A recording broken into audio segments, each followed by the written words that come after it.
Hey guys, welcome back to another video here on Food Chain TV.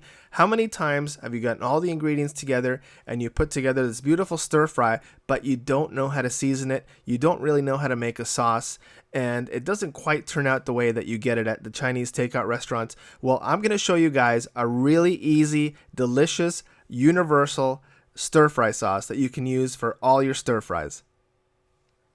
Okay, so the first thing I'm going to do here is make a universal stir fry sauce. And guys, you can take note of this sauce because once you make it for this recipe, you can make it for so many different other kinds of stir fries.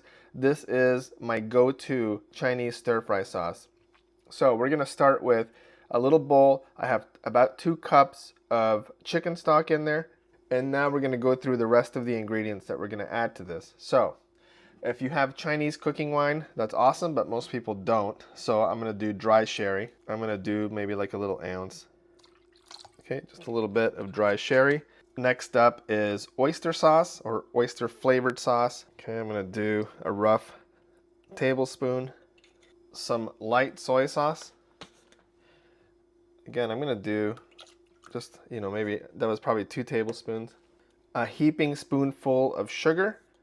And I'll probably do another half because Chinese food is very often a really good balance between sweet and salty. Okay, it's all about balancing flavors: sweet, salty, sour, umami, all those things. So for this sauce, I really like to make sure that I balance the sweet and the salty. Something that I always think gives Chinese food that quote-unquote Chinese taste for me is toasted sesame oil. Not just regular sesame oil, it has to be toasted sesame oil. To me, it gives it such a beautiful aroma, and that's, as soon as I smell that, I think Chinese food. Now we need something to thicken this sauce, and this sauce is going to be a slurry. Definition of a slurry is a starch with a liquid. Now for Chinese sauces, I love using tapioca starch. You can use cornstarch, but I find that cornstarch actually thickens and then comes apart again, whereas tapioca starch, once it thickens, it stays thick. Okay, so I'm going to put 1 spoonful in there and maybe a little tiny bit more. Okay, it doesn't take very much. And that's what's going to thicken the sauce when it gets hot.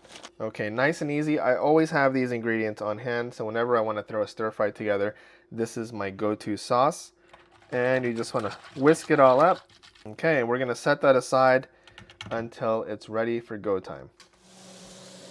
Now we probably don't need this whole bowl, but I usually make way more than I need just in case. Okay, stir it so that the starch dissipates in there. And now I'm going to add it. Here we go. This is about as much sauce as I want. And you can see right away, as soon as this sauce comes up to the boiling temperature, that tapioca starch sets and everything starts to get nice and thick and glossy. And there you have it, guys. That's how easy it is to make this Chinese stir-fry sauce. Anytime you're stir-frying any kind of meat and vegetables together in a wok and you want to serve them over rice or over noodles, try this universal sauce. Let me know what you think of it in the comments section. And thank you very much for supporting my channel. You can do so by hitting that subscribe button and by giving this video a thumbs up. The more subscriptions that I have, the more time that I can spend making videos like these just for you.